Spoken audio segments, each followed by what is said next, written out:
Polsat tikko publicēja sensacionālu interviju ar Polijas armijas bijušo ģenerālštāba priekšnieku ģenerāli Andžejčaku, kurš pastāstīja reālo situāciju Ukrainas frontē un attiecīgi izdarīja secinājumus par to, kas sagaida Poliju un kā tam labāk sagatavoties. Tātad ģenerālis pateica, ka Ukrainas zaudējumi ir jāskaita nevis simtos tūkstošos, bet miljonos. Powinny być liczone w milionach, nie w setkach tysięcy. Tajā skaitā 10 miljoni cilvēku ir pazuduši, diemžēl bez vēsts. Polijā par to atklāti runā, Latvijas mēdījos jūs par to nekad neko nedzirdēsiet. Pie mums tiek veidot tātad pilnīgi viltus realitāte šajā te Ukrainas kara jautājumā. Un tāpēc es piedāvātu paskatīties uz nopietnākām valstīm, kādas, piemēram, ir Polija, kur tātad ģenerālštāba priekšnieka līmenī, kaut arī bijušā, bet tomēr attiecīgi labi apmācīti speciālisti un labi informēti speciālisti līmenī, notiek šī analīze par to, kādi draudi pastāv Polijai, cik ilgā laikā tam varētu sagatavoties.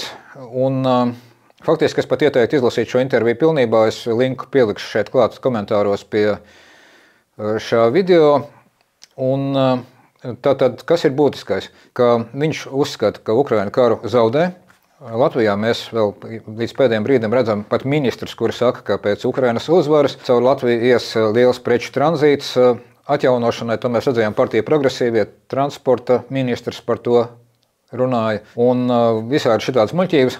Tā kā, tas būtu jāizbeidz. Es domāju, ka ir jāskatās reāli uz situāciju, kā to dara Polijā, un attiecīgi jāgatavojas tam, ka tātad spēku samēri, zaudējumu riski, dažādas, teiksim, ģeopolitiskās situācijas izmaiņas galīgi nav tādas, kādi ir iedomājušies Saeimā un valdībā sēdošie rozā ponija, bet ir iestājusies pilnīgi cita realitāte, kuru mums vienkārši cenšas nerādīt. Un tātad, lai pret šo citu realitāti, kuru mums cenšas nerādīt, mēs neatdurtos ļoti sāpīgi, labāk ir tātad ieskatīties acīs patiesībā tam, kas notiek, tajā skaitā tam, kā Ukraina zaudē, un attiecīgi izdarīt savas valsts politiskā izmaiņas, lai novērstu riskus, kas mums rodas no šī zaudējuma, uz kuru mēs nepareizi reaģējam.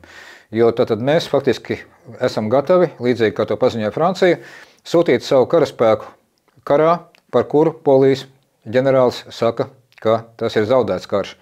Un piedaloties zaudētā karā, kā to pārliecinājās jau iepriekšējā mūsu valdošā paudze, Otrajā pasaules karā, vēlāk Afganistānas karā, jau tagad, kad amerikāņi no turienes bēga, attiecīgi piedaloties zaudētos karos, diemžēl sekas ir nepatīkamas.